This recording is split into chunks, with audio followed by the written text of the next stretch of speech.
The music wasn't hers. It echoed through the floorboards, faint, like a distant memory refusing to stay buried.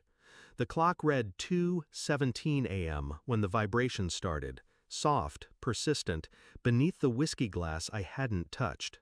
Her name lit up the screen. "You up?" I watched it until it disappeared. The room stayed silent. I'd told her before she left, if you walk out that door, you don't walk back in. She laughed, called me controlling, called herself free. She didn't understand what the word boundaries meant. Not in marriage, not in trust. The next text came slower, like hesitation or guilt finally learning how to type. "Don't be mad. I needed air. Air." I leaned back in the chair, eyes fixed on the door she wasn't walking through. It started 6 months ago, a Friday. Same red dress, same perfume, same defiance in her tone when I asked where she was going. "It's just a party. You know I hate staying cooped up." The first time, I believed her. The second time, I said nothing. By the fifth, belief had dried up like something dead left in the sun. She started hiding her phone. Passwords changed. Laughter at texts that weren't mine. That silence when I entered the room. I didn't ask. Asking gives permission to lie. So I waited. Not for truth, for proof. That night, when she came home at 3 a.m., mascara blurred and her heels in hand, she kissed my forehead like I was a sick child, whispered, "Don't wait up next time." I didn't sleep. I didn't speak. But something inside me had already left. Her second phone wasn't hard to find. People who hide always think they're smarter than the ones watching. She kept it in the drawer beneath her scarves, wrapped in silence.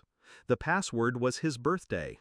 I only knew because he left her flowers once, white lilies, with a note signed D.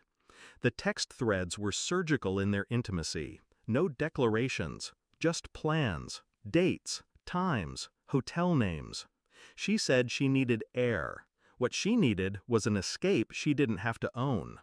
I didn't rage. I documented, photographed every thread, saved every location ping, printed every receipt she thought she'd deleted. A ghost in my own home, I kissed her goodbye in the morning. I told her to have fun. I watched her smile with her teeth and not her eyes. And I waited, not for her confession, for her collapse. The report came on a Tuesday.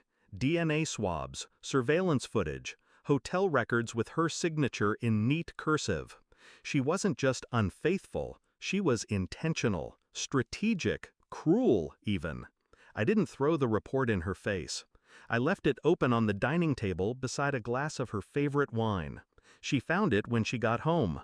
I watched her read it from the hallway, her breath catching like a wound she hadn't expected. Then came the shaking hands.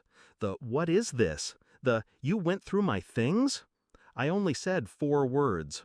I already knew. Everything. No shouting, no tears, just her unraveling in front of me. She tried to reach for me. I stepped back. Distance was no longer measured in steps. It was in truth. "I made a mistake," she said. "I was lonely.